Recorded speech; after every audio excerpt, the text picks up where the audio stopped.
Mike, what's going on, man? Welcome to the Dad Edge. Hey Larry, good to be with you this morning, and thanks for having me.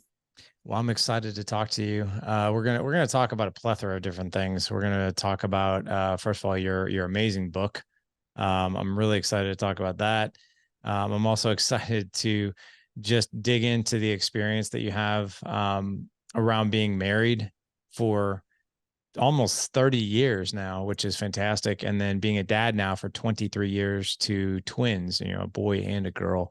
So we'll definitely go down the as you call it, the foxhole, right, or the rabbit hole of certain things that we can do to become have a bulletproof mind, right, and more resilience, and maybe even a better outlook on the world. Before we get started, I'd just love to hear, tell us about your upbringing, maybe your own relationship with your parents growing up, and just things that you remember about your upbringing. Okay.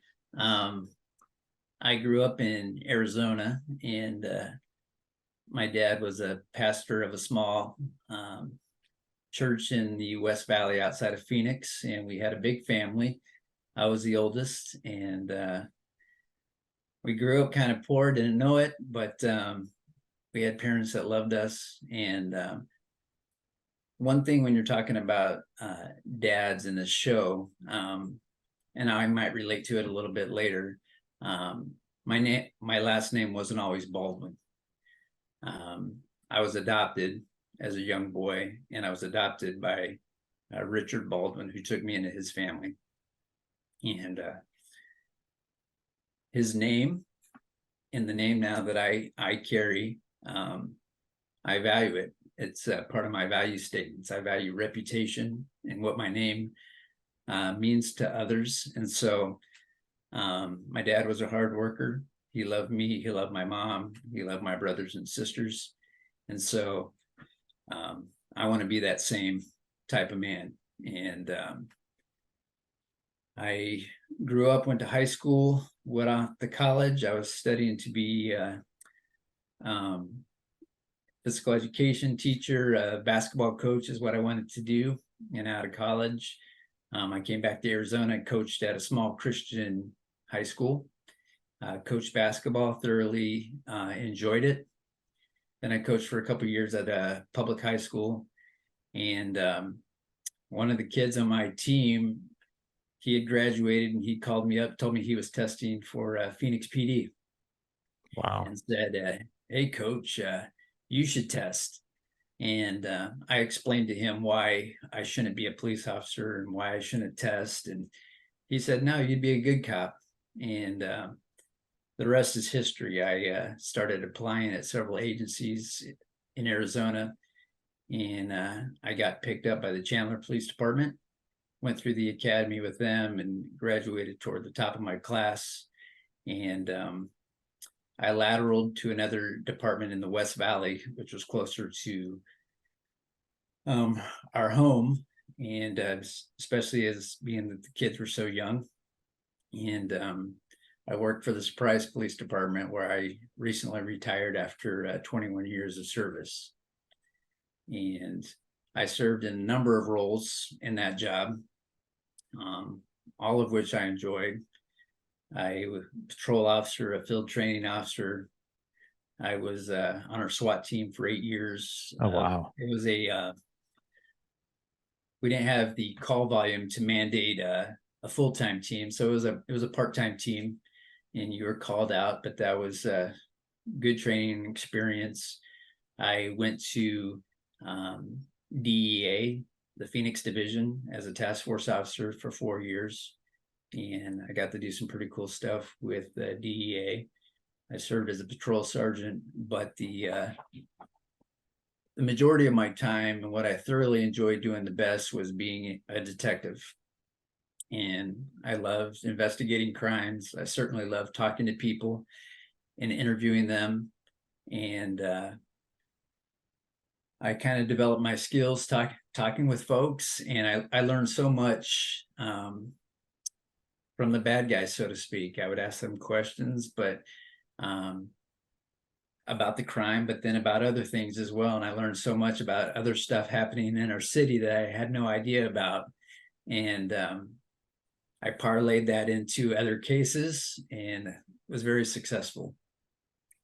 But through all of that, I learned to be grateful for the home that I grew up in and the experiences that I had I not been adopted. I might have, who knows where I could have been. And who knows if I would have been on drugs or an alcoholic. And so I'm truly thankful to my dad, and I'm thankful to my Heavenly Father who kept me from all that. Man. And what age were you adopted? 4. 4. So do you remember it at all? I remember the adoption. Yeah. Yes.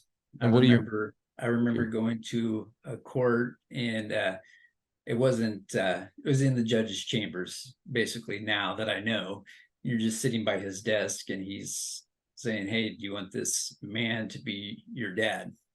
And I said yes. And I was probably coached to say that, but I didn't know any better. And I'm glad I did, and I'm glad he adopted me. So Hmm. That is really cool. Really, have you ever known your biological parents? um yeah, I knew them. And my real father, my biological father, he did commit suicide. And so he didn't want to be, obviously a part of my life. And that's okay. And bad things happen to good people all the time. And who knows? I talk a lot about resiliency, and my job now with Lieutenant Colonel Dave Grossman, we talk about resiliency. And it doesn't mean that bad things aren't going to happen, but are you going to get back up off the mat? And I can tell you this, and I can tell obviously your listeners, as men, we have to take responsibility for ourselves and our own actions. I would be interviewing suspects in criminal cases, and they would start whining and complaining and blaming everybody. And then I'd have to get back to them and say, no, you're 35 years old. You need to take responsibility for yourself. And they would talk about, I'm a good parent. Well, when's the last time you saw your children? Because they're out on the street chasing dope and things of that nature. And, it happens for different people at different times. But as men, we have to own our mistakes. We have to not blame others. If we grew up in a bad home, a dysfunctional home, we have a choice now.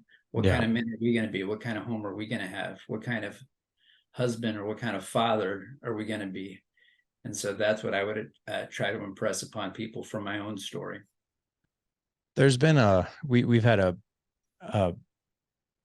like just back to back to back, we've had several guests who have shared the same sentiment of, hey, like, basically you have a choice regardless of your upbringing, right? You could have used your upbringing as, hey, I was adopted, so I didn't have a chance, even though you had a great upbringing with your family. And but it could have been like, I was abandoned, I was this, I was that, so therefore I'm gonna operate like this. And it's the story of the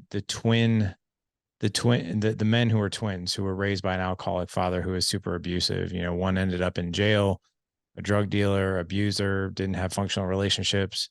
The other one lived a very fulfilling life, was successful, created an incredible marriage with his wife and 2 kids. And when asked, the same question, they both had very different answers. Like, hey, why did your life turn out the way that it did?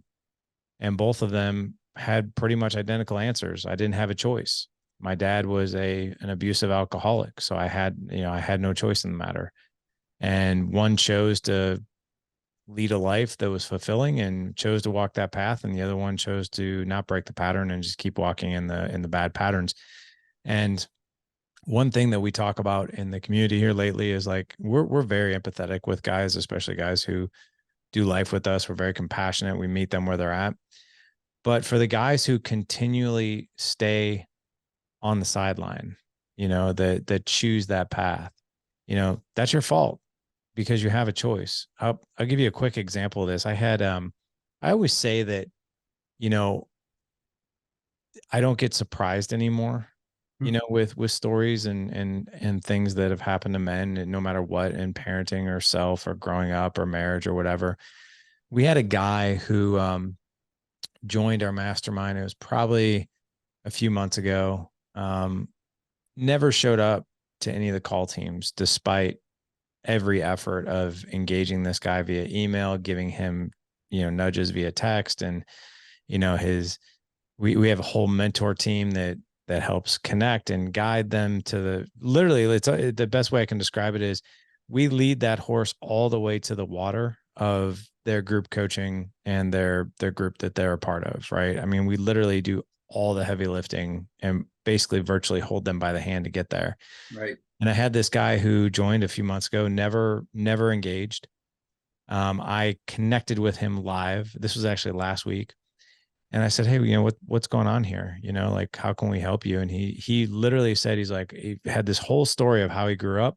He's got two kids, and the reason he joined us, he's like, I'm desperately trying to be a more resilient and patient father. I want to connect with them better. I'm not doing a very good job at that. My marriage, same thing. I'm not connecting with my wife very much. But basically, to make a really long story short, because we kept peeling back the onion layers, is he had this incredible pattern his entire life of starting and not finishing anything, or starting something big and then sabotaging it like to death, right? He said he's done this in his fitness, finances, relationships, everything. So, and we boiled it down to, I was like, well, what is it? And it came down to two issues. Number one, he didn't feel that deep down at the core of who he wasn't worthy of having a fulfilling life. So that was Hmm. number one. Number two, it was actually fear of success. He's like, well, if I, like, for instance, if I lose weight, if I lose 50 pounds, and I feel amazing, it's only a matter of time before I gain it back. Yeah. So it's like that feeling of like, I got to the top of the mountain, I'm gonna get knocked back down again. And I told him, I was like, listen, in order to avoid sabotage, right? In order to avoid these things, when it comes time to doing anything, we have to trust the process and do things despite our feelings.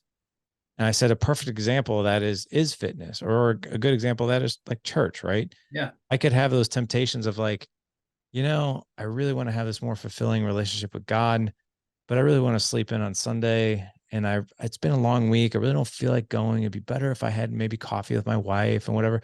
And it's like, no, no. If I want that fulfilling relationship with God, well, then I have to go in. And despite whether I feel like going or not, go to Oh, church. I'm always it's happy I did. Right. it certainly takes work, Yeah. and anything worthwhile takes work. Getting up It and does. exercising for some people can do it easier than others, but for most, it's work. Yeah. But it's commitment, and once you Yeah. start doing it and you get in that groove, and so for this man that you're speaking of, where he started and stopped so many times, it is a mindset. I like to picture myself as a finish line thinker. I set a goal, and how am I going to get to that goal? And you're looking at the long game, and how am I going to get there? And it does take work. And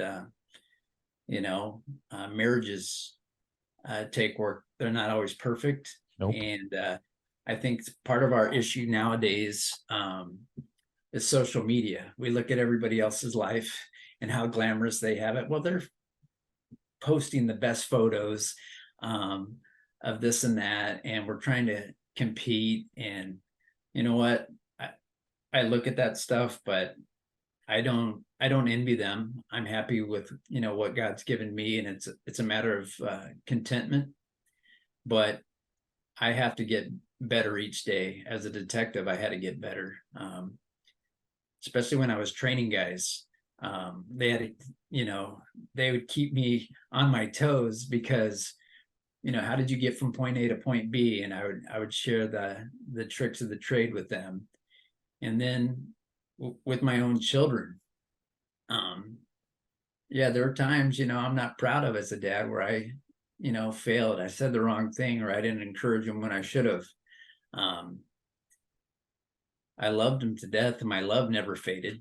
That's a fact. But as a dad, there were times that, I'm not proud of. But as a whole, I didn't quit. I kept going, and we have a good relationship. And I'm very proud of my children, Braden and Macy. They're both doing tremendous things right now. Just having got their master's degrees, and my son's going to be getting married here in a few months, and that's a whole new thing. That's going to be a first for us and our family, and it's pretty cool. That's awesome, man. I would love to, I want to get to you sharing some resilience and some, the bulletproof mind, right? When I think about bullets flying, I think about those times that as fathers we're not proud of, right?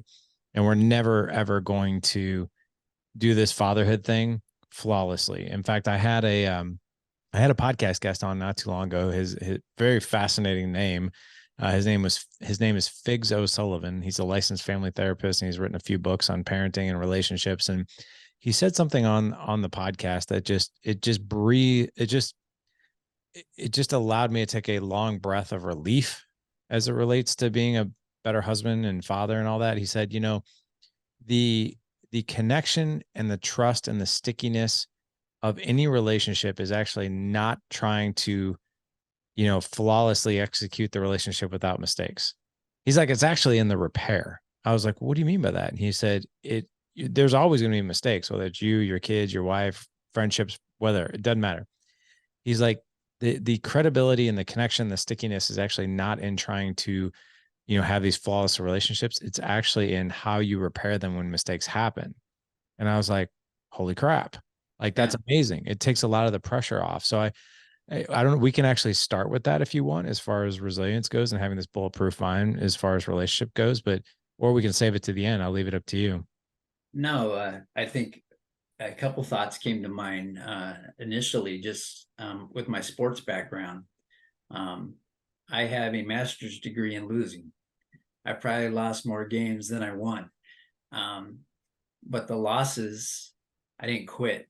They hurt. Sometimes I cried a little bit, but I picked myself back up, and we started, getting better.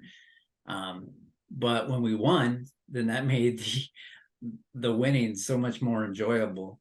And the bulletproof mind, I didn't know much about it, although uh, I realize now that I had it. I just didn't know what it was called. And my 21 years in law enforcement, I worked violent crimes as a detective. I saw some horrific scenes, and been in some nasty houses. I've been on some bloody scenes, and a lot of death investigations, and you see that over and over and over again. And how does one person see it and work through it and not affect them? Or somebody else then gets, PTSD. I do think it does affect you. I just don't choose to dwell on it. So I don't forget the things that I've seen. I just choose not to dwell on them. And so when I retired from the police department, I came to work for Colonel Grossman. He goes around the country with a presentation called the Bulletproof Mind. And he talks about, being prepared for your moment of truth. And it's primarily geared toward military and law enforcement and being in a life and death encounter. But in recent days, since I've been here, we've been speaking to a lot more faith-based groups and just corporate America in general, who realize, hey, we're in a battle here between forces of evil and good, a spiritual battle, so to speak. And Colonel Grossman describes three types of people in this world. There's wolves, there's sheep, and then there's sheepdogs. Dogs. And the wolves are that 1%, that sociopath that is going to go out and do evil. Doesn't matter what the rules of society are, they're always going to be looking to hurt the sheep. Those are your criminal element. And the sheep are most people in the world. You know, they got their head down. They're out in the pasture eating grass. Their head's in a cell phone. They're oblivious to anything around them that could happen and hurt them. And then there are sheepdogs, and sheepdogs are men and women of the military, first responders, men like yourself and like your listeners that, hey, I want to be a good dad. I want to train my kids. I want to love and protect my wife. So those are the sheepdogs. So some people have asked, do I have to be a police officer to be a sheepdog? I'm like, no, it's just a term that we use, and I think that people can relate to it a little bit. And the Bulletproof Mind is just the book that Colonel Grossman and I put together. This just kind of follows his presentation, allows people to take notes. He talks about, you know, the heart rate chart and things that are going to happen in a deadly force encounter. And we've seen it, unfortunately, with school shootings and violence in America. We've heard of the instances where the police underperformed and didn't do what they were supposed to do. And we can't make excuses for that. And then we can hear about, you know, what happened in Nashville recently, where a disturbed person went in, shot out the glass of the school, and started killing children. And thankfully, there were some sheepdogs on duty that responded and eliminated the threat. But the sheepdog does not have to be a police officer. It can be a gym teacher. It can be a janitor at the school. It can be a teacher that says, nope, I'm going to protect these kids. And so that's what we're trying to get at. We're trying to get at that bulletproof mind, thinking, you know, you're going to get hurt. Maybe you might get cut. You might get stabbed. Why is it in my career that I see some people get in an officer-involved shooting and they got shot in an extremity, like an arm, and they're dying? And they're like, tell my wife and kids that I love them. Tell them yourself, buddy. Get back up off the ground. You got shot in the arm. Right. And then you have people that have been shot 15 times and they're still returning fire. And it's the bulletproof mind. So that's kind of what we want people to have. We don't want post-traumatic stress disorder. We want post-traumatic growth. So if I were talking to my kids, and I did tell them this many times, my son was passionate about sports. He worked harder than anybody, but he didn't have a lot of success in sports, but he never quit. He lost more games than he won, but he didn't quit. But I look at him now, those losses toughen him up, and he's doing things now that's making him the man that he should be, and he's about to be a husband. And so those lessons in life are powerful. And I would say that each man listening to the show needs to develop his own personal values and his own personal value statements, and maybe write them out. I didn't write them out until I was in a class getting my master's degree. It was an ethics class, and the instructor one night said, hey, I want everybody to get out a piece of paper and write down your values. And so I wrote, you know, I didn't give it a whole lot of thought, but he said it should come to you pretty fast. What makes you, you know, tick, and what makes you who you are? And I said, I value God, and that he's my creator and he's my reason for being. I value family, that I love my family and I will fight for them. And I think most men, if you're the right type of man, you could get on board with something like that. I told you already, I value my reputation and what my name means to others. That name Baldwin was given to me when I was adopted. My dad now is in heaven, but I want to continue that name, that legacy, that tradition. I want to pass it on to my son and my daughter. And so that they realize that that name is important. Not that the name itself is anything, but it's like what it represented. I value faith and the concept of being faithful. So I'm faithful to God. I'm faithful to my marriage. I'm faithful to work. and my boss. I value a strong work ethic and that I'm going to do the best at what I do. And then I value being tough and resilient. Tough times don't last forever, but tough people do. And so for me, that's my value system. That's when I think of that, that's my bulletproof mind. So it's really leading with these core values. I think so. I I think agree. if you were at a business, a company, the company always has a mission statement and they Yep. have, this is who we are, this is what we're about. Well, these are my own personal mission statements. And so, am I perfect at that? No. Do I fail? Yes. But I want to fail fast.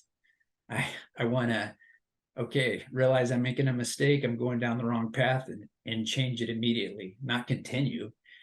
And so that's what some of these people in society, people that I interviewed, doing criminal things, once they started going down the wrong path, they're like, yeah, forget it. If they were dieting, I ruined my diet, forget it. Well, okay, you had a bad day. Knock it off and get back on the horse tomorrow and get to the gym and eat right tomorrow. So those are some things to think about. Interesting. I really like this leading with the core values thing. That mindset, because I think that's definitely our, that's our North Star. That's what we lead with, and that's our, that's our non-negotiables, right? There you go. It's interesting that you tell. Yeah, I'll couple things that we live by here. So our core values as a family is connection, memories, um, experiences over stuff, uh, Good. honesty. These are the things that we value. We even live by a quote with our kids that your honesty and ownership is celebrated, not punished. Not to say that there isn't discipline and there aren't natural consequences, but if my kids come and tell me something that is really hard for them, that they have to be honest about, that they're ashamed of, that those things will be like, hey, I bet that took a lot of courage to tell me. Thank you. Okay, now let's have a conversation around it, right? Versus No, that if I find out about it, or if you lied about it, well, that's, honesty is one of our core values, so it's not something we negotiate on. yeah, Larry, that's good. I I think a lot of parents should adopt something like that because they wonder why their kids don't talk to them or they Right. don't talk to their kids. Well, I'm scared because if I tell dad what I did or tell mom what I did, I'm going to be punished. Well, 100%. you still may be punished, but maybe not to the degree that you would have been. And Right. I can still praise the fact that you came to me and you were honest. And, this is something I just thought about recently, um, as a father or as a friend. Maybe this is something that your listeners could get a hold of. And this didn't originate with me, but um, we talk about here in our line of work here as far as uh, being in a spiritual battle and warfare. Not that we're physically out fighting people or not, but it's just the mindset, and call it the foxhole uh, parent or friend. And something to think about when preparing for battle: dig a hole big enough for yourself and somebody else.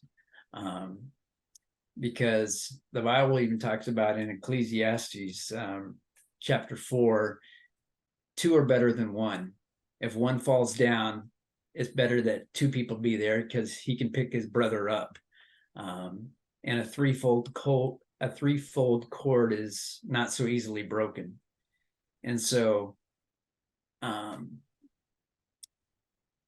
I've learned, even in my police career, I didn't have a lot of close friends. There's a lot of people that say they're behind you and you have your back and you turn around and look and they're so far behind you, you can't see them. And so when the bullets are flying or the accusations are flying or whatever, they're nowhere to be found. But your foxhole friends, um, they're going to be few, and they provide strength for you. in the battle, when you're in the foxhole. Encouragement. One thing about being in the foxhole with somebody, you both have the same perspective because you're both looking at the same level. And my role has changed as a parent. Um, as my kids get older, now I'm more of a mentor and a guide to my Yep. to my children, versus obviously when they're younger, yeah, I'm gonna make decisions for them. Um, and foxhole friends, they make a huge difference in our life, and they love us unconditionally. And so that's what I want to get to Braden and Macy, as they become adults and they get married and they start doing their thing. And um, you can always come to dad, and uh, I'm not going to judge you. I might do some course correction if I can with you, but I love you unconditionally. You're my child. And I see so many people that have broken families and they don't communicate anymore. And that's sad. And I don't want that to happen in our family. Um, when we first sent them off to college, I remember that day vividly. My wife and I were very sad, because, hey, we don't have the control that we want to have. But it's, you take the training wheels off, and you have to trust the Lord that, hey, we raised them the right way, and they have to make some decisions on their own. Not that every decision they make we're going to agree with or like, but when we have these conversations, okay, we made a mistake here. Let's get back on, and how are we going to fix it? And so that part is neat. And so it's just a different stage of life. And I'm not sure where all your listeners are at in their life. Some have young kids, and yes, stay on them, love them to death. And then some have older kids. And I would say this is one thing that we did differently than a lot of people during their teenage years. I've heard people, and I hope they're talking in jest, but I've seen it too. They're 12 and 13 years old. We'll talk to them again when they're 18. That's a horrific mistake. Agreed. They need you now more than ever. Right. They need you at 13 and at 14, and be engaged, be involved. Don't shirk your responsibility as a dad and give it to somebody else. I 100% agree with that. I want to get back to the core values thing, because I think if you ask any parent, whether they're mom or dad, we really want to pass down these core values, these needle movers, these characteristics, this moral compass, right? Even from a resilience standpoint, if I know what I stand for, and if I know what it is that I value most, then it's very clear to me that when I get knocked down, that I'll keep going. I mean, even like doing this mission, right? For the dad edge, for all the dads out there, I can't tell you, how many times I've been beaten up where I'm just like, man, this is tough. Like you hit certain roadblocks, and either with my own parenting, or, sometimes I'm even like, man, am I even the guy to do this? Cause I certainly don't, I mess up every single day. Sure. And then I have to remind myself, wait a second, my core values is to, constantly be a student of learning, like a lifelong learner, to basically pursue this to where, we never really get to the top of the mountain, but we have this pursuit, and this we are constantly learning, right? Yep. In those times where I get knocked down, or we hit a roadblock, or I'm just like, man, this part's really, really tough. I'm like, well, wait a second. What's really happening here is I haven't learned the skill to maybe overcome what we're facing, but because I'm a lifelong learner and because I'm a student, I'm going to go ahead and put in the effort to learn this, right? To continue, to not stop, to continue to go no matter what, right? Because, this mission, and to help men, husbands, and fathers out there, it's what we call generational excellence. And it's going to be something that we continue to provide to help change and shape the world, especially now. And I think if we have the wrong mindset, or if we expect, like, a lot of people are just like, if you're a faith-based person, and so am I, Yes. the Bible clearly states there is zero promise of a problem-free life.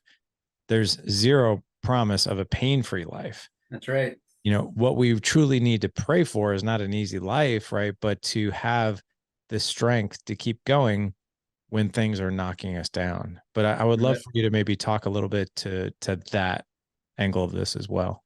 No, and I'm glad you brought that up because the Bible has been very encouraging to me over the years. Um, when I'm faithful to read it, I learn new things all the time, but a lot of the people that God used throughout the Bible were not perfect. They had flaws, and I could see myself in some of them. And he used them when other people would have passed them over. And in a sports analogy, sometimes I like hearing the story, not of the number one pick and the guy that everybody expected. I like hearing somebody who was undrafted, um, and they worked hard, and the coach saw them as a diamond in the rough, and they had a tough time, and they made it. That's the guy that I want to root for, and I want to be that example to my children and to other people in my sphere of influence. Hey, I made a mistake. I need to own that, and I need to get better. Um, there are plenty of people, like I said, in the Bible. King David is one of those guys that come to mind. He killed a giant, but at the same time, he was a flawed individual, but he was in the line of Christ. And so if God can use someone like him, he can use me too. Maybe I can be a David of 2023 and going into 2024. I'm not a big guy, but hey, I'm fighting giants sometimes. And there's some men, that are listening, that are going to work each day, doing the right thing for the right reasons. And sometimes the wheels fall off and Yep. they're like, hey, they might even look up to God and say, hey, why did you allow this? And there's a verse in the Bible, and I think sometimes it gets misquoted. It says, all things work together for good to them that love God. It doesn't say all things are good. Right. There's a lot of bad things that happen in life. People lose a job, there's relationship issues, sickness, and any number of things. Those are not good, but God has a way of turning them out for good. And so as men, as a man, my job is to be faithful, um, to keep getting up when you get knocked down. That's resiliency. How many times can you get back up? And when bad things have happened to you, I don't quit. My dad said to me early on in life, he said, that's a word you need to cut out of the dictionary. He said, cut the word quit out of the dictionary. He said, cut the word compromise out of the dictionary. And, I didn't think of it much at the time, but I think of it now, that he's gone. And I come across some hard things in life. I'm like, hey, this isn't the time to quit. There's people watching me. And that's good too, when you know that people are watching you, because now you got to be accountable. And I'm sure you talk about accountability a lot with men. It's important. 100%. It is accountability. They've even done studies on this. They did a study with the American Society of Training and Coaching, and what the if you really want the silver lining of success with anybody, it's to be held accountable, but have a cadence of accountability, right? Have Okay. someone that you answer to, or a community that you answer to, right? Or a group that, and there has to be a weekly cadence of it. So, like, quick example, I have a goal that I want to deepen my relationship with Christ. So I've been a part of a 7 a.m. Bible study for the past 6 months with 7 other men in my group, and we meet every Thursday. And we are held accountable to do our homework, and each week we're assigned homework. and then to come back to that meeting with your questions answered and to show up. And if That's I part of miss, that iron sharpens yeah, iron iron sharpens philosophy. iron. And I'll tell you, the funny thing about all of this is funny, not funny. Um, so this past week, I, I have to wake up. I wake up at like 5 on Friday. I was sorry, on Thursdays, because actually have. It's funny. I actually have an accountability call Okay. 6 a.m. with 3 other men, and we hold each other accountable in our fitness, finances, business, marriage, kids, and we every goal that we have is a SMART goal. Every single one of them, even the relationship and the time and the dates and the connection with our kids. Every goal has a SMART goal.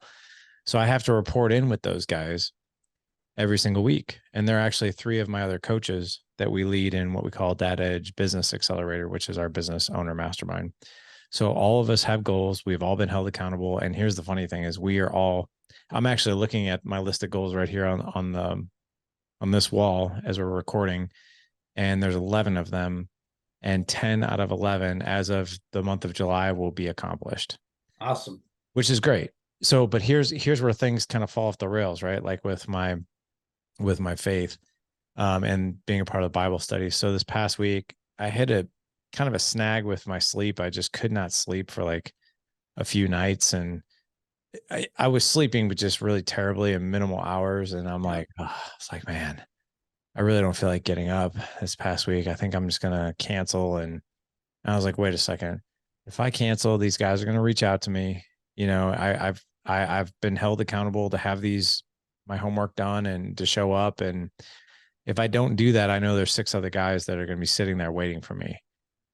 So I went, and I'm glad I did, because I would have heard from those guys, right? But if it was just up to me and I was doing this on my own without the accountability, I wouldn't have done it.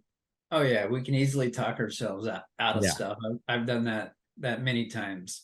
Um, and that's why it's amazing to me in our society, just the work from home stuff versus going to work. I mean, when you had to go to work and you had to show up on time every day at 7 a.m. or whatever for your shift, yeah, that's some accountability. When you go to church and you show up every Sunday, that's accountability. Because if you miss, provided you were sick or out of town or something like that, there's bound to be somebody go, "Hey, where were you last week? Or We were missed you? you." Yeah. And so that's accountability. There are 100%. some of us though that don't like accountability. We don't want people to know what's going on, and we probably won't get to the level that we should because we're not held accountable. Um, I like working out. I'm a little older than you, but I work out by myself, and it's easy to hit and miss. But when I was working out with my son, who's 23 years old, and he has a plan written out, and hey, we're doing 6 sets of this, and we're going to do, you know, any number of things. He kills me. Um, I push myself a little further when I'm working out with him because I'm Sure. accountable to him. Yeah. And so I do see its benefits for sure. Yeah. And people don't like the actual act of accountability, but they like the results. Yeah, Yeah. absolutely. I mean, otherwise the personal training industry would probably go under tomorrow. Sure. But see, But when they start paying for a personal trainer, they're accountable to them. yeah, Sometimes people don't like their boss checking in on them because, oh, he's a micromanager. Well, he gets paid a little bit more than you do, but he's keeping you in check, and that's part of the accountability. it's part of And the so, accountability. Yeah. yeah, you need to inspect what you expect, and Oh, that's I what's love that quote. an accountability partner. Hey, hold me to this standard, I'll hold you to this standard, and together, iron sharpens iron. We'll both get better, Yep. and 100% that's agree with cool. that. Yeah. Yeah. Like I said, a lot of people just don't like the ongoing accountability process, but they sure as heck like the results. If I go back to the book Relentless by Tim Grover, he talks about cleaners and closers and all that. And he said a cleaner is so obsessed with the results that they're willing to do the work because they're obsessed with the results. And if you think of anybody who's executing in an accountability group, they might be thinking like this accountability group is kind of can be a thorn sometimes, but I'm so obsessed and I'm so motivated to actually achieve what I said that I'm going to achieve that I'm going to do it anyway. Right. So I think it can be like this love-hate relationship, but at the same time, it gets you the results that you want. Um, Here's something to but think about accountability. yeah, It just came to me as we're talking. The ultimate authority and the ultimate accountability. And I know not everybody believes in God, but I believe you will one day. Um, as parents, as dads, we're going to be accountable for our families. We're going to be accountable for our children. And he's the ultimate authority. And I want to stand before him with my head held high. And I want him to say to me, well done, yeah, thou good and faithful servant. Someday, um, my head won't be held high because I'll be humbled in front of him. Um, but I do want him to say, well done, because that's what's required in the Bible. He says it's required in stewards that a man be found faithful. And so, hey, is there enough evidence that if we were to go to court right now, is there enough evidence in my life that, hey, people could say he's a good man, he's a good dad, he's a good father? So that's something to think about. Could you be convicted in court of being the right kind of dad, the right kind of father, the right kind of man, because of your actions? They speak for you. 100%. I hope to hear that as well. Well done, good and faithful servant. Right. Yeah, it'd be the Really, pinnacle. it would. It really would. Um, I would love for you to share with us. You've been married for 29 years this year. You've raised. You have two adult kids, twins. A boy and a girl. As we wrap up this interview, I would love to just get some words of wisdom for you as far as like having like this bulletproof mindset. Being more resilient. 30 years of marriage, you're knocking on the door of that didn't happen by accident. I'm sure it wasn't always sunshine and rainbows. You probably went through your seasons of challenge and seasons of closeness and but also seasons of maybe distance. But share with us what has been the the secret to your success of 29 years of marriage. Yeah, so that's a tough question because you don't want to, ruin it or sound prideful. But it wasn't, 29 years at once. It was Sure. the first year and the second year and the third year. And um, I kept the distractions low. And um, I valued my relationship with my wife. The first year I was in law enforcement, we were invited to a few parties and stuff like that. And that's pretty much the last year we went to any of those things. Um, because it's like some of the stuff that was going on there, I'm like, I don't want that for my life and certainly my wife. And so you have to say no sometimes to extracurricular activities. And then when we had children, it was a miracle. And we were blessed.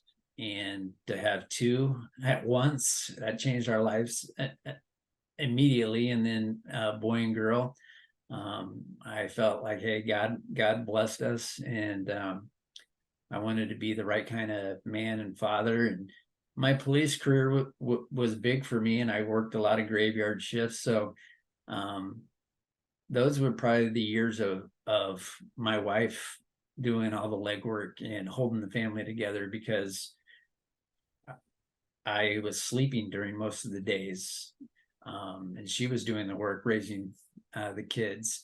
But on the weekends, we tried to be involved as much as possible, have an outlet such as church. And so be around good people and other good role models. One thing, as I progressed a little further, I didn't allow everybody to come over our house. My house was my foxhole, and it was calm, it was quiet, it was peaceful. That was kind of my castle. And so some people, they're good intentioned, Um, they want to, be the party house and have all the stuff going on all the time. And they are so busy doing things that they, I think, um, miss out on raising their children and, having a relationship, husband and wife. And so, um, there have been times, especially when the kids left now are in college, my wife and I are looking at each other like, hey, who are you? Have to almost introduce ourselves to each other and learn how to talk to each other again, because it had always been about the kids. And so I don't think I would be a marriage counselor, but I am proud of the fact, with the Lord's help, that we've had 29 years, and I hope that continues. And so, I know some people have this thing that their husband and wife, you never go to bed mad or go to sleep mad. I can't say that didn't happen to us a few times, or we were giving each other the silent treatment, but those have to be brief periods of time that can't, go into days and weeks and months. Otherwise, you will have infidelity and you'll have divorce. And so, all in all, I took an oath when I got married, and I've only taken a couple oaths in my life. And one was to the police department when I said I was going to uphold the law and justice for all. And the other was, to my wife, Tracy, that I was going to love her and be with her during the good times and the bad times, sickness and in health, that type of thing. And I meant it. I took it serious. I think there's times in our world now where people are like, hey, I'll try this for a little bit. And if it doesn't work out, so be it. No, I was all in, and she was all in. And there are probably some times that we didn't like each other, but we loved each other, and love requires some sacrifice at times. My wife is certainly not a diva. She's not high-end maintenance.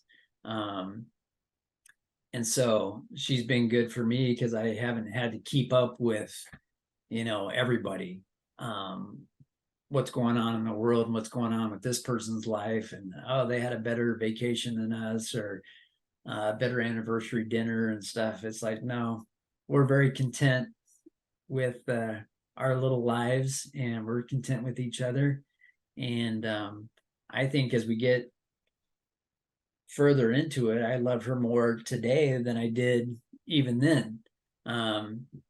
And if you could look back, and sometimes you trade your vehicle in and you're like, hey, I'd like this nice truck or whatever. I wouldn't trade my wife in, because there's no one like her that would have stuck with me. Short, bald guy, didn't make a lot of money, not always the nicest person to be around, but she's been faithful. And so that's our legacy. And we want to pass that on now, be examples to our children. Who, my son's going to be getting married, and I want him to be able to say, hey, I want the relationship that mom and dad had. Mm-hmm. It wasn't perfect, but they all know that we loved each other. Yeah. I love talking about this topic because, it's something that is definitely on the minds and hearts of men. Even if we even have data on this, if a guy applies to our mastermind group, he has to fill out a quick application, and he chooses between one of 5 reasons that he is coming to do life with us, because we've narrowed it down to 5. Usually it's a man wants to elevate his marriage. He wants to have a better connection with his kids, wants to improve his physical, mental, emotional health, be better with his finances, or become a better leader. 80% of men have identified marriage as their number one reason for wanting to seek improvement or even join our community. That's good. And my wife and I we're celebrating 20 years of marriage, this year. Congratulations. Thank you. And my wife and I went out on a date night this past Friday, and I talk about my wife very similar how you talk about yours. And I just as you being a police officer, you've seen, the darkest of darks, and you've seen this other Yeah. side of humanity that most people don't get to see. And on the flip side, I have gotten to see this other side of humanity that I otherwise wouldn't. You know, a really deep look into people's marriages, their relationships, their communication styles, how they parent, like all these things. And I looked at Jessica this past Friday as we were out on a date, and I was like, because we were kind of going through like 20 years, we're heading out to vacation next week with the kids, and we're going to renew our vows while we're going to Hawaii, so we're going to renew our vows. And I looked at her and I was like, you know, we've known each other for 26 years and we've been married for 20 years. And I was like, and I honestly can tell you that I feel this deeper connection, this deeper love, even how much I'm personally just attracted to you, it just keeps getting better. And I always had this, you know, this assumption and this story that I told myself before marriage of like, this won't last and it will deteriorate over time, but it's actually gotten better over time. But I don't think that that's happened by accident. No. So Jessica and I really got on this topic of, you know, do you just simply depend on your feelings of love to rule the roost in our relationship? And we both concluded that while we both feel feelings of love, like almost effortlessly, we also realize that love is a verb, and it's the actions that we take to make the other person feel seen, to feel appreciated, to feel respected, to feel loved and valued, and to do that in a very intentional and purposeful way. Like even so much so that my wife and I love complimenting and being affectionate with each other in front of the kids. And when I say affection, I mean like hugs and kisses and that kind of thing. Sure. I always say, your mom's the best. She's the best, you know, and that stuff like Come that. on, Dad, knock it off. I know. And I love hearing that. Like, come on, guys. And I'm like, yeah, my goal is to get a comment like you at least every day or at least a few times a week. And I love hearing that because it really, I think, gives the boys a really good example of like, if you want to love somebody, you have to love them very intentionally and very purposely, not just allow it to be like, just not feeling it today. Yeah. Right. No, Thoughts?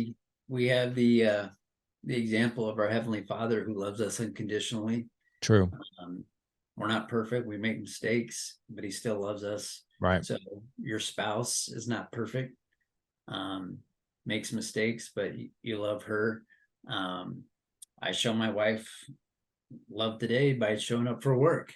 You know, I didn't tell her that, but my actions tell her that. Right. Because I said, hey, I'm going to, you know, always provide for you. And yeah, so they're in a relationship. There's no room for a lazy man or a lazy husband. You know, that guy gets no credit from me. And so marriage takes work. And congratulations that you and your wife have 20 years and um, you know, you don't take it for granted. You're actually grateful for it. And yeah, I wouldn't want to start over, you know, and these uh, elderly folks that finally lose a spouse after 40 years or 50 years, and they're so sad. And, you know, you're like, hey, get over it and stuff. They had a lifetime with Yeah. this person. And my dad and my dad's in heaven, and my mom had a tough time. And my dad was weird and quirky at times. And it did things that annoyed my mom, but she always knew he loved her, and she misses the fact that he's gone. She knows where he's at, Right. but it doesn't heal the emptiness that's in her heart. And you know, some people might remarry, but it'll never be the same. But it's just the companionship, and so I don't know where I was going with that, but um, have you ever noticed how, or you've heard people that have been married 30, 40, 50 years and they can finish each other's sentence and Oh they yeah, almost sure. start to look alike Yeah. in a way. Right. And like, you know, one's tall, one's short, one's bald, and one's not, but they kind of have mannerisms and quirks that kind of look alike because you've been with that person most of your life. And we were commenting the same thing. If we've been married almost 30 years. I knew her 3 years prior to that. So, 33, 34 years is a long time. And that's most of my life that we've been together. So that's kind of cool. Yeah, that is cool. As far as raising you know, kids now, you've got this. I only know boys because I've only raised boys. But I'm curious what your approach was as far as, I have no doubt that raising kids as a police officer, right? My gosh, I can only imagine, like, you see the monsters out there, you see all this dark side, and it's like, parents we're already wired already to be protective and worried about our kids. I Yep. can only imagine in your shoes that had to have been amplified. But I'm curious to know, how did you maybe create more of a delicate dance between being protective, being informative, teaching moments with your son and daughter around having a more positive mindset versus them looking at you, well, like, well, dad, of course you're going to say this, you're a cop. You know what I mean? Yeah. And some, that was some areas that probably made some mistakes along the way, but I wouldn't trade it. And yeah, I only saw the worst. I didn't get invited to the nice people's houses that everything was going Right. good. I went to domestic violences when people were on their worst day. Um, Alcohol and drugs and you name it, and you got to see that stuff. And so my kids have no idea what I've seen. And you almost want to take them on some ride along so they can and walk them through a drug house and say, this is what you know could be like if you didn't have a mom and dad who loved you and cared for you and things of that nature. So I do remember them saying, you know some of my friends think you're mean, and why do you we didn't even ask you because we knew you'd say no, and that type of deal.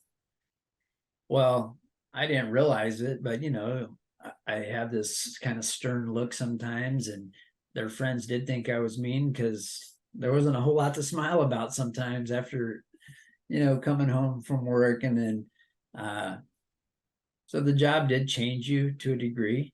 I got jaded by things and by people, but that's also the reason why you need an outlet and you need to be around good people, whether that be church or some type of other social gathering, um, to clear your mind a little bit and give you some balance in life.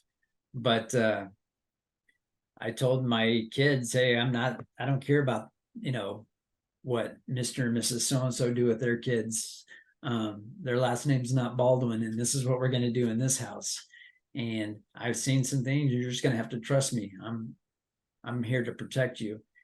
And I think now, as they get older, my daughter has gone to camp the last couple of years, where she has been like a counselor at camp, a Christian camp, and she's had some teenagers come in, and she's gotten to realize some of their stories, some from broken homes and some from just terrible relationships with their father or mother. And I think she now, counseling them, she gets an appreciation for our home that she didn't have when she was a teenager. And look, my kids are the only thing that God's given me that I can take with me to heaven. You can't take your car, you can't take your boat, you can't take your house, you can't take your job, but I can take my kids. And so, yeah, I'm selfish. I'm going to be a protector of them, and now I protect them by praying for them because I can't physically protect them anymore. They're in different states. So now I do. You want to talk about faith? You want to talk about trusting God? Before it was me, holding their hand and saying, "Hey, we're going to do this." Now it's like, Lord, please protect Braden. Please protect Macy today. Help them to make wise decisions, and just have your hand on them. And that's huge because you're no longer in control. Does it scare you? Yeah, Yeah. it scares me sometimes, and so it tests your faith, and you're like, okay, uh, It might have been tough for my parents to let me go. It didn't seem like it. It was like, okay, see you later. But yeah, I love my kids, and I want what's best for them, and I want to protect them. But you can't always do that from 1,000 miles away. But when I said as part of my value statement, I value family, that I will fight for them and I'll protect them. In that foxhole mentality, if my son today called me up and said, "Dad, I need you," he probably wouldn't do that. But if he did, I would find a way to be on a plane that day and get to him, or drive wherever, to help him, because I'm that committed to him that I want to put my money where my mouth is. 100%. Let me ask you this as we wrap up here, being that you know everything that you know now to date, you've written this book. If you could look back on your journey as a father and say, I did this and this really well, and here's why. And if I had to do this and this over again, I would have done it this way and not this way. What would you be telling us? Yeah, see, I don't like that question, because who wants to, bring up their negatives and where they Sure. failed, and that's hard. So I did work hard throughout my career, and I continue to do so. I did provide for my family. I love them unconditionally. So those are all positive things that I'm proud of and I would do again. Um, a negative side, I could have uh, probably been kinder at times. I could have supported them more in things that they thought were important. Um,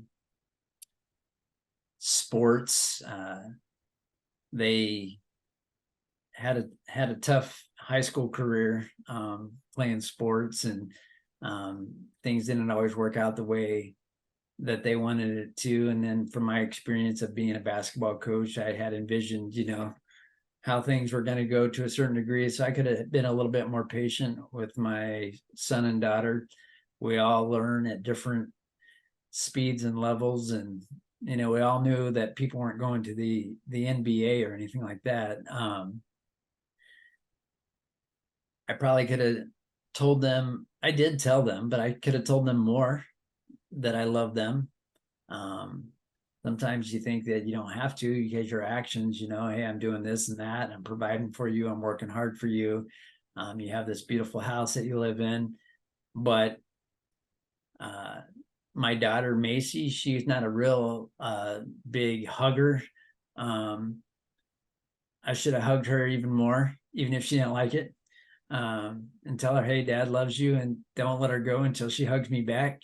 Um, those are some small regrets, I suppose, but we have a good relationship now, for sure. I talked to both of my kids yesterday. They both gave me a call and told me how they're doing in school or their job or whatever. And so um, I text them and said, "Hey, I'm praying for you today." And okay, thank you, Dad. I appreciate it. Sometimes you don't get the response that you want, because you expect them to respond immediately and they don't. And you're wondering, "Hey, did they get my text? I said I love them." Um, and then it'll come in a couple hours later. Yeah. And so that part is cool. And it's neat seeing them grow into the man and woman that God's intended for them. So Love that's that. very rewarding. I love that. Yeah, no one likes to talk about the things that they've missed. I think the audience has gotten used to me talking about it because I talk about my face plants pretty openly. You know, and how many of them I make, and there's like a laundry list, of missteps. But I really want the men to hear one of the things that you just stated, and that is like, I'm going to do my job and put in the effort regardless of how you respond. So like, for instance, you sharing with your kids, I love you. I'm praying for you today. I'm support whatever support and words of affirmation or love or whatever you do, right? Whatever actions you take to make that kid feel seen, heard, safe, loved, all those things. And you do it. And sometimes as a father, it's hard because you're like, man, like I really hope in some way, shape, or form, like there's a part of me, like I hope I get a thank you or I love you too, or maybe a long drawn out explanation of maybe how much I mean to them.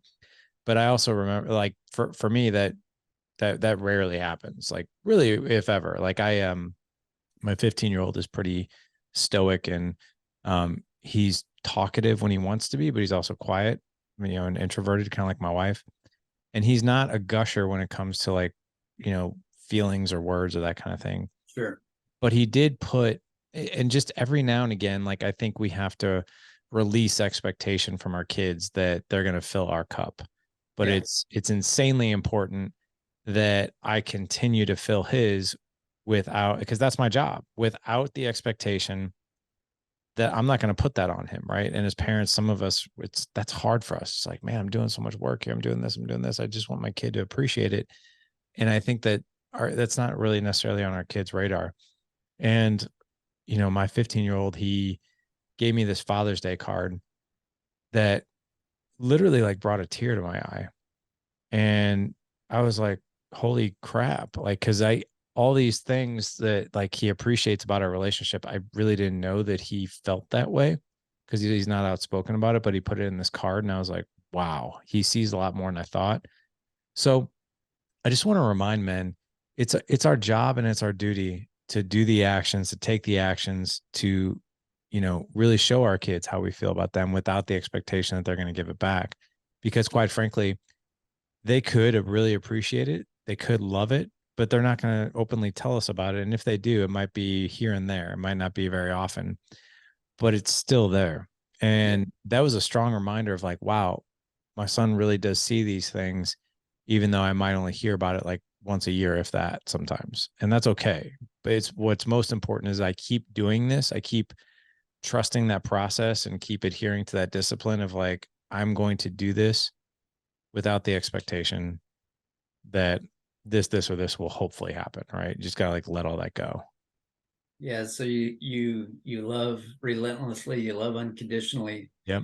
And if you take it back to a spiritual side, do I tell God, uh, thank you for everything that he's done for me and how he's blessed me and how much I love him? Not near enough, but I certainly ask for a lot of stuff. And hey, Lord, help me with this, help me with this, help my child here, be with me at work. I'm always asking, but am I genuinely, thanking him? So as I don't like it when my kids don't respond the way I want them to, I wonder what our Heavenly Father thinks when we don't respond to him and tell him, uh, how much we love him and appreciate him. So that's convicting to me right now as I'm talking to 100%. you. And, maybe some other men could find that uh, useful in their life too. I think that's really important. Like, just to really hit this home, even to create like a discipline around this, right? So like, our wives, seen, heard, safe, loved, those are their needs. And so, hey, how can I publicly tell my wife that I appreciate her, right? Things like that. And if we have these processes or these guardrails or these at least guidelines on how we do it, it's really beneficial. Right now, I'm teaching my 7-year-old, 9-year-old. They're asking me like, Dad, how do I pray? And then we teach them like the Our Father and like that kind of thing. And they're like, Yeah. well, how do I pray? I was like, so what you're really asking is like, how do I talk to God? Right. And they're like, yeah, like, I don't know what to do. I was like, well, what do you do? And they're like, well, my 9-year-old be like, I just ask for a lot of stuff, as a 9-year-old would. And I'm like, that's common for your age. I was like, but do you want me to help you with a few things? And he's like, yeah, sure. I was like, well, Dad always follows the guidelines of ACTS, which is ACTS. And he's like, well, what does that stand for? I was like, it stands for adoration, confession, thanksgiving, and supplication. Of course, for a 9-year-old, he's like, what does that all mean? Yeah, I was those are like, some okay, big words. yeah. I was like, well, let's break it down. I was like, and we've been doing this every night. Last night, I was like, okay, remember the A is adoration. He's like, what is that again? I was like, it's adoration is basically to adore, right? Or to love. I was like, this is your opportunity to just love God. Like, hey, I love, I just love you as my heavenly father. I love you as my creator, hallowed be your name, whatever you want to say, right? To just Yeah. honor God, right? Be like, you are my heavenly father. I adore you for that, for just those reasons alone, right? So adoration. Then he's like, okay, what's confession? I was like, confession is when if you lied about something, you did something wrong, you need to ask for forgiveness. That's confession. He's like, okay. He's like, what about Thanksgiving? And I was like, that's where you're just like thankful. He's like, well, what can I be thankful for? I was like, well, what was today like for you? He's like, oh, I got to play with my cousins and, the weather was nice. I was like, it can be something as simple as that. Like, thank Yep. you for a beautiful day and thank you for a beautiful time with my cousins. And then supplication is asking for what you want. And I always tell him, I was like, it's better to ask for what maybe you need continually, right? Because God isn't like a genie in a bottle. He's like, well, what do you mean by that? I was like, well, instead of asking for God for the new Star Wars Legos that you want, perhaps ask God to be like, help me to be um help me to be better with my faith and pray to you more. Help me to continue to be healthy, right? Help me to have deeper friendships, that type of thing. Things that you need, not necessarily like I want the winning lottery ticket for tomorrow. Yeah, my dad always used to say, God's promised to meet your needs, not your Yeah. greeds. Yeah, yeah, exactly. So I think it's kind of cool just to have some guardrails in there. And um, That is cool, Larry. well, this has been really, really helpful. I want to make sure Yes. we point the men in the direction so they can find your book, which is Bulletproof Mind, and just anywhere else maybe that these guys can connect with you. Yeah, so the website where I work is grossmanontruth.com. And there'll be a little bit about Colonel Grossman and about my bio. There'll be some books that he sells. There's on spiritual combat that would be helpful to men that realize, hey, we're in a battle between the forces of good and evil. Um, and then I I don't have much of a personal social media. Most of my stuff is through our work, grossmanontruth.com. And people can call and leave a voicemail or certainly email me at mike@grossmanontruth.com if this has been an encouragement to you, or um, maybe I can answer a question for you. I'd certainly love to do so. Awesome. We'll have those links in the show notes for you guys. Go check out grossmanontruth.com. It's a very easy site to navigate. And I love what you guys are doing here. Giving men and just people, the tools that they can be sheepdog strong, right? In their That's mind, right. body, and their faith, and all these things that are so important. But thank you, Mike. Thank you so much for coming on today. This was such a pleasure just meeting you and hearing your message and how you navigate relationships and just challenges in general in life. Okay, Larry, I appreciate it. Keep doing what you're doing. Congratulations to you and your wife again. Well, thank you, gentlemen. Head on over to thedadedge.com/433 for this show. Again, thedadedge.com/433 for this show. Mike, thanks again. This was awesome. Truly appreciate the work you're doing in the world, my friend. Thank you. God bless. God bless. Gentlemen, go out and live legendary. Take care.